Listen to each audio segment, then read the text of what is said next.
What keeps us healthy and happy as we go through life? If you were going to invest now in your future best self, where would you put your time and your energy? There was a recent survey of millennials asking them what their most important life goals were. And over 80% said that a major life goal for them was to get rich. And another 50% of those same young adults said that another major life goal was to become famous. And we're constantly told to lean into work, to push harder and achieve more. We're given the impression that these are the things that we need to go after in order to have a good life. Pictures of entire lives, of the choices that people make and how those choices work out for them, those pictures are almost impossible to get. Most of what we know about human life, we know from asking people to remember the past. And as we know, hindsight is anything but 20/20. We forget vast amounts of what happens to us in life, and sometimes memory is downright creative. But what if we could watch entire lives as they unfold through time? What if we could study people from the time that they were teenagers all the way into old age to see what really keeps people happy and healthy? We did that. The Harvard study of adult development may be the longest study of adult life that's ever been done. For 75 years, we've tracked the lives of 724 men.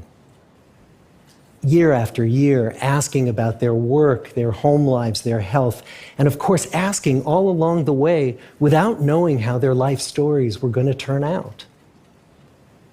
Studies like this are exceedingly rare. Almost all projects of this kind fall apart within a decade because too many people drop out of the study, or funding for the research dries up, or the researchers get distracted, or they die, and nobody moves the ball further down the field. But through a combination of luck and the persistence of several generations of researchers, this study has survived. About 60 of our original 724 men are still alive, still participating in the study, most of them in their 90s. And we are now beginning to study the more than 2,000 children of these men. And I'm the fourth director of the study. Since 1938, we've tracked the lives of two groups of men. The first group started in the study when they were sophomores at Harvard College. They all finished college during World War II, and then most went off to serve in the war. And the second group that we've followed was a group of boys from Boston's poorest neighborhoods. Boys who were chosen for the study specifically because they were from some of the most troubled and disadvantaged families in the Boston of the 1930s. Most lived in tenements, many without hot and cold running water. When they entered the study, all of these teenagers were interviewed, they were given medical exams. We went to their homes and we interviewed their parents. And then these teenagers grew up into adults who entered all walks of life. They became factory workers and lawyers and bricklayers and doctors, one president of the United States. Some developed alcoholism, a few developed schizophrenia. Some climbed the social ladder from the bottom all the way to the very top, and some made that journey in the opposite direction. The founders of this study would never in their wildest dreams have imagined that I would be standing here today, 75 years later, telling you that the study still continues. Every 2 years, our patient and dedicated research staff calls up our men and asks them if we can send them yet one more set of questions about their lives. Many of the inner city Boston men ask us, why do you keep wanting to study me? My life just isn't that interesting. The Harvard men never ask that question.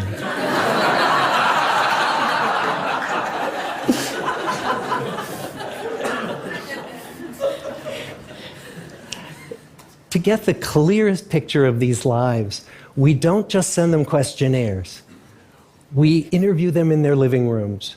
We get their medical records from their doctors. We draw their blood. We scan their brains. We talk to their children. We videotape them talking with their wives about their deepest concerns. And when, about a decade ago, we finally asked the wives if they would join us as members of the study, many of the women said, it's about time. So what have we learned? What are the lessons that come from the tens of thousands of pages of information that we've generated on these lives? Well, the lessons aren't about wealth or fame or working harder and harder. The clearest message that we get from this 75-year study is this: good relationships keep us happier and healthier, period. We've learned 3 big lessons about relationships. The first is that social connections are really good for us and that loneliness kills. It turns out that people who are more socially connected to family, to friends, to community are happier, they're physically healthier, and they live longer than people who are less well connected. And the experience of loneliness turns out to be toxic. People who are more isolated than they want to be from others find that they are less happy, their health declines earlier in midlife, their brain functioning declines sooner, and they live shorter lives than people who are not lonely. And the sad fact is that at any given time, more than 1 in 5 Americans will report that they're lonely. And we know that you can be lonely in a crowd and you can be lonely in a marriage. So the second big lesson that we learned is that it's not just the number of friends you have, and it's not whether or not you're in a committed relationship, but it's the quality of your close relationships that matters. It turns out that living in the midst of conflict is really bad for our health. High conflict marriages, for example, without much affection, turn out to be very bad for our health, perhaps worse than getting divorced. And living in the midst of good, warm relationships is protective. Once we had followed our men all the way into their 80s, we wanted to look back at them at midlife and to see if we could predict who was going to grow into a happy, healthy octogenarian and who wasn't. And when we gathered together everything we knew about them at age 50, it wasn't their middle-aged cholesterol levels that predicted how they were going to grow old. It was how satisfied they were in their relationships. The people who were the most satisfied in their relationships at age 50 were the healthiest at age 80. And good, close relationships seem to buffer us from some of the slings and arrows of getting old.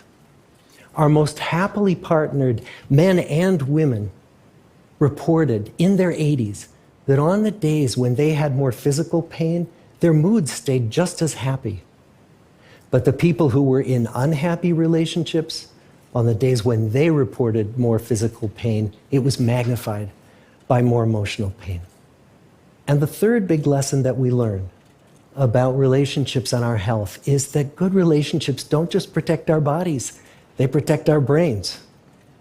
It turns out that being in a securely attached relationship to another person in your 80s is protective. That the people who are in relationships where they really feel they can count on the other person in times of need, those people's memories stay sharper longer. And the people in relationships where they feel they really can't count on the other one, those are the people who experience earlier memory decline. And those good relationships, they don't have to be smooth all the time. Some of our octogenarian couples could bicker with each other day in and day out. But as long as they felt that they could really count on the other when the going got tough, those arguments didn't take a toll on their memories. So, this message that good, close relationships are good for our health and well-being, this is wisdom that's as old as the hills. Why is this so hard to get and so easy to ignore? Well, we're human. What we'd really like is a quick fix, something we can get that'll make our lives good and keep them that way. Relationships are messy and they're complicated, and the hard work of tending to family and friends, that's not sexy or glamorous. It's also lifelong. It never ends. The people in our 75-year study who were the happiest in retirement were the people who had actively worked to replace workmates with new playmates. Just like the millennials in that recent survey, many of our men, when they were starting out as young adults, really believed that fame and wealth and high achievement were what they needed to go after to have a good life. But over and over these 75 years, our study has shown that the people who fared the best were the people who leaned into relationships with family, with friends, with community. So what about you? Let's say you're 25, or you're 40, or you're 60. What might leaning into relationships even look like?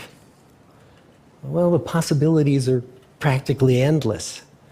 It might be something as simple as replacing screen time with people time, or livening up a stale relationship by doing something new together, long walks or date nights, or reaching out to that family member who you haven't spoken to in years, because those all too common family feuds take a terrible toll on the people who hold the grudges.